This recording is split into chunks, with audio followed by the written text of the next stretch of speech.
Hi guys, welcome back to Mad Sense Movie Review, and as always, my name is GK, here to give you the very best movie reviews. Today we are talking about Blood Sisters. Blood Sisters is a 4-episode series film that talks about a lady, Sarah, whose friend Kemi has to shoot Kola, her proposed husband, to death as a result of the abuses Kola, the proposed husband, was raining on her, Sarah. And as a result of this, they had to run from both the police and Kola's family for the rest of the episodes of the series. Blood Sisters is a Netflix series that has 4 episodes released this year, 2022. The first 2 episodes were directed by B. Bandele, may God rest his soul, he's late now. The 3rd and 4th episodes were directed by Kenneth Gang. The actors in this series are Inidima, who acted Sarah's character. We have Nancy Iseme, who acted Kemi's character. We have Deyemi, who acted Kola's character. We have Kate Henshaw, who acted Uduak's character. We have Ramsunua, who acted Uncle B's character. We have Uche Dumbo, who acted Sarah's mother. We have Kehinde Bankole, who acted Yinka's character. We have Daniel Etin, who acted Akin character. We have Wale Ojo, who acted the Detective Joe. We have Shegun Arinze, who acted Ijano, and a bunch of other actors that are in this series. Let's look at other things in this particular series that involve the episode. The episodes were 50 minutes long. All of the episodes were 50 minutes long. It was shot in Nigeria, and I can say, based on what I looked at, the crew themselves, most of them were not Nigerians. I mean, from the writer to the cinematographer to the Steadicam operator, most of them were not from Nigeria. So yeah, most of them were brought in. Yes, it's a Netflix series, so Netflix wanted the best for themselves. Netflix wanted the best to go out there, so they had to put in lots of effort. So most of the crew are not Nigerians. Moving on, let's look at character to actor fit. Does the actor selected fit into the characters? Yes, absolutely yes. Let's look at, first of all, Kola's character.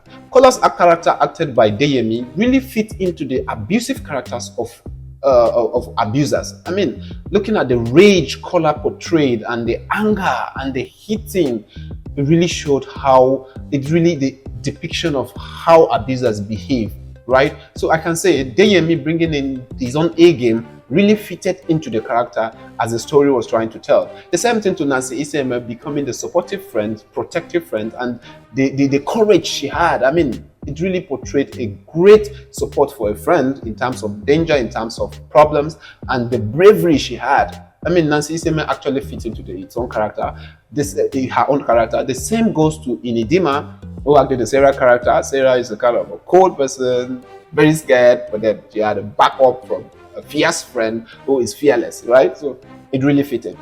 Looking at Uduak, acted by Kate Henshaw, it was a perfect match. I mean, a perfect selection for a character. A lot of people said Uduak, that's Kate Henshaw. Kate Henshaw was kind of for that role. That's what people said. But then, men, having looked at the movie, you will see that Kate Henshaw actually passed across the lines as expected, and the persona of that boss lady was there. So I think she actually passed it across the way it's supposed to be, and I can say the character matched Kate Henshaw, right? Other characters like Femi, it's perfect. So what I can say about character to actor fit is that characters were well organized and the actors fit into the characters as supposed. So characters, very perfect. They were actually fitting in. Now, one of the things I would like to talk about the performance and the characters is that one of the things I observed with the character, I mean, Uncle B's character, acted by Ramsunua, to me, it looked more of an intellectual person. It did not just bring out that fierce personality to be able to manage, to protect the Uduak's riches. I mean, it was kind of a cold person. However, maybe we were expecting a kind of a touch of love between Ramsunua, that's Uncle B's character, and Uduak, that's Kate Henshaw. We're trying to see that, but I didn't see that happen. Maybe that is why Uncle B, that's Ramsunua, was chosen for this particular role. But as we did not see that, I was expecting to see a more fierce person, a more aggressive person, aggressive looking person to act this particular role. But as it is not there, what do we say? But then it's just not, to me. I can say, I don't know how you think, but to me, it just did not give me that look I was looking out for. That fierce person to be able to protect the entire Uduak's family. I did not see that. Also, the hitman's character.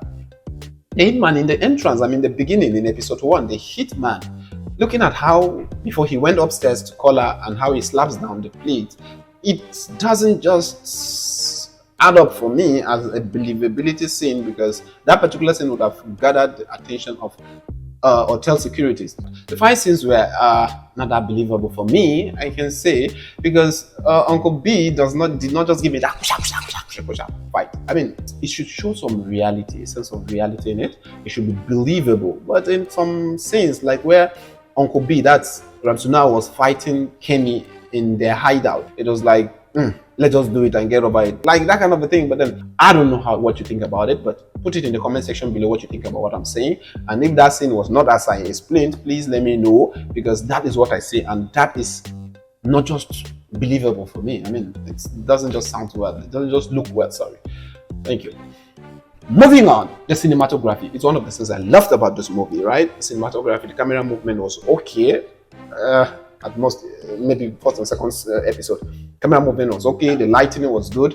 The camera movement was fine. However, in the episode 3 and episode 4, there were some shaky moves by the Steadicam operator. I don't know what happened.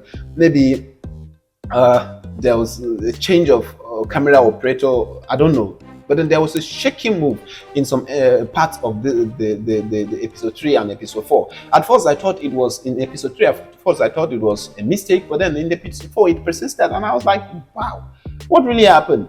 The only thought that came to my head was that Kenneth Gang, the director of episode 3 and episode 4, maybe he brought in a style that did not just go well with the camera, right? That was why it was shaky, because it was a snap zoom attempt to get a snap zoom to the actors, but then it wasn't just showing it at all. I mean, it wasn't just bringing it out clearly because it was shaky. And apart from that, another thought that came to my head was, could it be that Tokil is the Steadicam operator of the series? Could it be that Tokil was not in the shots? I mean, he wasn't taking that particular shot, or it was handed over to another person to take the shot of episode 3 and episode 4. I don't know. But then it was shaky, and that did not speak well for the cinematography. Moving on, we look at lighting. Just like I said, lighting was great. The setting, environment was great. I mean, from the engagement party hotel to where Kemi and Sarah hid themselves in that local area, in that Paco area, that's what we call it, right? In that Paco area, to the village Sarah and Kemi ran to, all of them were great locations. They were good locations. And I can say the director did well. Ebony Live TV and Mo Abudu did a great job in this particular aspect of getting the right location and the wardrobe very well. Even in the village, those village people and their incantation processes, how they were dressed and painted, was perfect. I can say it's a great one. It was a great one. Sound and music. Sound blended into the actions, like in episode 3 and in episode 4. I mean, I can say all sound blended in. Even the action scenes, you could hear the sound blending in. If somebody who is not actually seeing the movie would understand that at this point in time, this is what is happening, and that's the essence of sound in movies, right? That's the rising, the falling, and the suspense. All of them worked accordingly. So Kolade Morakinyo was part of the sound engineer, and I think he did a great job with this particular movie, this particular series on Netflix. He really did a great job, and in collaboration with other sound engineers, I think they actually did a great job in this particular series. Just a great one for them. The only thing I looked at in all of this I've analyzed so far is the fight scenes. The fight scenes that were not plausible, I mean not believable, and the fight scene on what again? And the shaky camera that was noticed in episode 3 and episode 4. The attempt to do a snap zoom shot that did not go well. I don't know. That's one of the things I could notice in the entire series. Theme. What is the theme? What's the takeout? What's the full movie about? The theme of the movie is all about domestic abuse. Domestic abuse not being good. Domestic abuse is what it was trying to portray, and the dangers of domestic abuse. That was what the movie was trying to talk about. You could see that Kola's behavior has brought about the danger of his death, right? So it's entangled around domestic abuse, and secondly, the love for friendship. That's one of the things that was put together in this particular movie. A lot of people spoke about Uduak kissing Kola on the lips, which they saw it as not the right perspective. But then, just like I said earlier, it's based on the fact that they were trying to give us a sense of the height of love Uduak has for Kola and the extent Uduak can go. That is why they brought in that, right? So to me, I think it's fine. I think it's good. Rating. How do we rate Blood Sisters? Blood Sisters, I can say, is 5/6. What qualifies it for 5/6 is that it has that storyline that is perfect. I can say not perfect, but then it's a kind of great, right? The storyline is great. It really spoke straight language. It really gives you the feel of what you're doing. So if you're watching the movie, if you're seeing the series, you would be anticipating to see more, and that's a great aspect of storyline, right? So storyline was great, and cinematography shots was good. However, the flows of shaky zoom, snap zoom that came in episode 3 and episode 4 was one of the problems that made me just look at it and I was like, it didn't go well. Apart from that, the cinematography was good, the lighting was great, and all of this, just like I made mention earlier. And Ramsey Nouah's character, to me, it doesn't actually fit into the Uncle B's character, which is supposed to be fierce, and then it did not just give me that feel to me. It does not give me that feel. Therefore, I am rating it 5/6. It's a great movie. Who should see this movie? Anybody can see this movie, so long as you love stories. Stories that tells you what actually life is all about. It's teaching too, because the theme of it actually spoke more of domestic violence, domestic abuse that happens in our today's life. And it spoke of the dangers, because Kola died. That means it's a danger that we need to put in our minds. In conclusion, the story was well told, as much as it being unpredictable. Yes, the story was unpredictable. Just like the Games of Thrones, where you could not predict who would kill the Night King. Yeah, that's the same thing that happened in this particular movie. It's actually the same, and that made it was intriguing for me. Like, what happened the next? What would happen? And boom, something different happens. At the end, I just saw Genevieve, the main character, being with the gun. I was like, wow, is that it? So it was really interesting to see. And also, the end of the Blood Sisters, there might be a catch, because it was left off with a suspense. There was like, what will happen? Timeyin with gun and Uduak kneeling down. What would happen the next? And boom, they cut us short. We don't know what happens. Apart from that, the dangers of the bribery and corruption that is happening in the police system that was left off without penalties being shown to those people. We don't know what will happen the next. So all of these things, we need to see them in the Blood Sisters 3, but we don't know whether it's coming up. So could it be that Blood Sisters is coming up? I don't actually know. However, this means that there is the possibilities of Blood Sisters season 2, right?